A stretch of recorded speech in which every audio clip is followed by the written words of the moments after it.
தஞ்சை மாவட்டம் பாபநாசம் வட்டம் அண்டக்குடி பகுதியில் சாலையோரம் குடியிருந்து வரும் குடியிருப்பு வாசிகளுக்கு மாற்று இடம் வழங்காத வருவாய்த்துறையை கண்டித்து பாபநாசம் தாசில்தார் அலுவலகம் முன்பு இந்திய கம்யூனிஸ்ட் மார்க்சிஸ்ட் கட்சி சார்பில் காத்திருப்பு போராட்டம் நடைபெற்றது.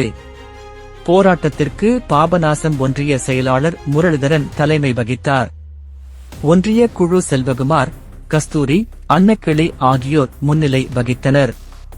சின்னை பாண்டியன், மாநில சிறுபான்மை குழு காதார் உசேன், மாவட்ட குழு இளங்கோவன் ஆகியோர் அண்டக்குடி பகுதியில் குடியிருந்து வரும் குடியிருப்பு வாசிகளுக்கு அமைதி பேச்சுவார்த்தை கூட்டத்தில் ஒப்புக்கொண்டபடி மாற்று இடம் வழங்க நடவடிக்கை எடுக்காத பாபநாசம் தாசில்தாரை கண்டித்தும், குடியிருப்பு வாசிகளுக்கு இடையூறு இன்றி நெடுஞ்சாலை பணிகளை அமைக்க நடவடிக்கை எடுக்காத நெடுஞ்சாலைத்துறை கண்டித்தும் கண்டன உரை நிகழ்த்தி பேசினர்.